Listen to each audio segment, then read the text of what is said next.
नमस्कार। Welcome to my YouTube channel Upadhyay ji Sanskrit. Students, आज मैं सेमुखी भाग 1 जो स्टैंडर्ड 9th के लिए प्रस्तावित है उसके द्वितीय पाठ स्वर्ण काकः की कथा आपके सम्मुख प्रस्तुत करने जा रहा हूं। प्रस्तुत पाठ में लोभ और संतुष्टि इस पर विशेष प्रकाश डाला गया है। लोभ वाले लोग हमेशा परेशान और त्रस्त रहते हैं। संतुष्ट व्यक्ति वह सब कुछ प्राप्त करता है जो लोभी को मिलना चाहिए और जो लोभी को मिलता है। लेकिन जो व्यक्ति संतुष्ट होते हैं उनके जीवन में चैन और सुख प्रचुर मात्रा में मिलता है। आइए देखें इस पाठ के माध्यम से किस प्रकार से कथाकार ने विशेष चर्चा की है। किसी गांव में एक गरीब बुढ़िया स्त्री रहती थी। उसकी एक नम्र स्वभाव वाली और सुंदर बेटी थी। एक बार मां ने थाली में चावलों को रखकर पुत्री को आज्ञा दी कि सूर्य के धूप में चावलों की पक्षियों से रक्षा करो। कुछ समय बाद एक विचित्र कौवा उड़कर उसके समीप आया। उस लड़की ने ऐसा सोने के पंखों वाला और चांदी की चोंच वाला कौवा पहले कभी नहीं देखा था। उसको चावल खाते हुए और हंसते हुए देखकर लड़की ने रोना शुरू कर दिया। उसको चावल के थाली से हटाते हुए उसने प्रार्थना की कि चावलों को मत खाओ, मेरी मां बहुत गरीब है। सोने के पंखों वाला कौवा बोला, तुम शोक मत करो, तुम सूर्योदय से पहले गांव के बाहर पीपल के वृक्ष के नीचे आ जाना, मैं तुम्हें चावलों का मूल्य वहीं दे दूंगा। प्रसन्नता से भरी लड़की रात भर ठीक से सो भी नहीं पाई और सूर्योदय से पहले ही वहां पहुंच गई। वृक्ष के ऊपर पहुंचकर वह आश्चर्यचकित हो गई। उसने देखा वहां सोने का महल है। जब कौवा सोकर उठा तब उसने सोने की खिड़की से झांक कर देखा और कहा, अरे बालिका, तुम आ गई, ठहरो, मैं तुम्हारे लिए सीढ़ी उतारता हूं। बताओ, सोने की सीढ़ी उतारूं या चांदी की सीढ़ी उतारूं या तांबे की सीढ़ी उतारूं?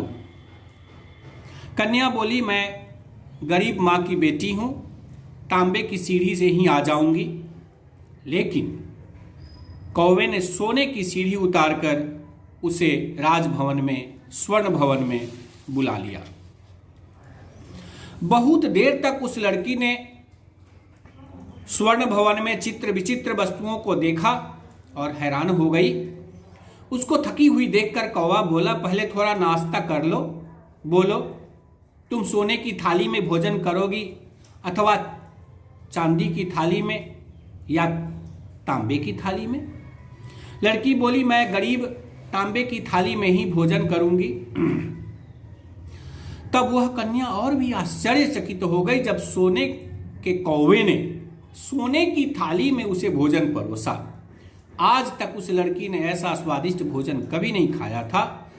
कौवा बोला, हे बालिका, मैं तो चाहता हूं कि तुम हमेशा यहीं रहो, लेकिन घर में तुम्हारी मां अकेली है और वो चिंतित होंगी, इसलिए तुम जल्द ही अपने घर को चली जाओ।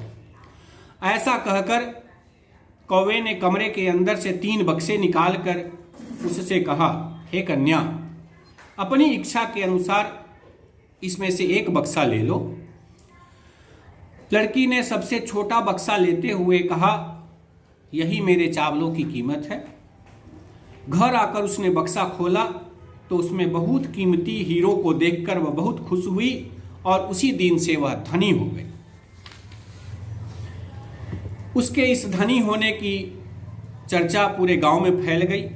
उसी गांव में एक दूसरी बुढ़िया जो स्वभाव से लालची थी वह रहती थी। ईर्ष्यावश उसने उस सोने के कौवे का रहस्य जान लिया और सूर्य के धूप में अपने चावलों को रखकर अपनी बेटी को उसकी रक्षा के लिए बैठा दिया। वैसा ही सोने के पंख वाला कौवा चावलों को खाते हुए उसको भी वहीं बुलाया। सुबह जाकर वह कौवे को बुरा भला कहती हुई बोली, अरे नीच कौवे, मैं आ गई हूं, मुझे चावलों का मूल्य दे दो।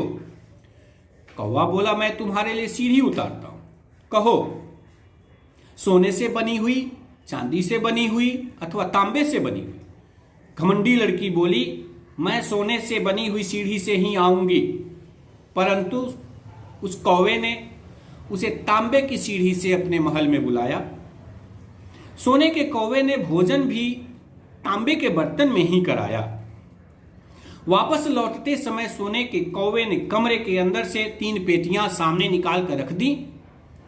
उस लालची लड़की ने सबसे बड़ी पेटी ले ली।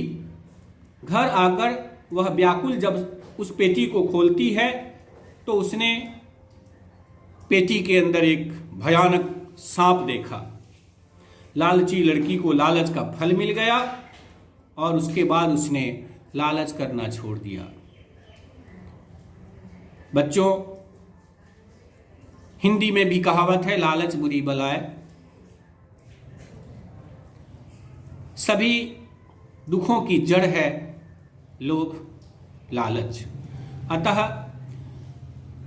हम सबको अपने नसीब में जो कुछ भी मिला है उसी से संतुष्ट रहने की कोशिश करनी चाहिए, लोभ नहीं करना चाहिए। नमस्कार।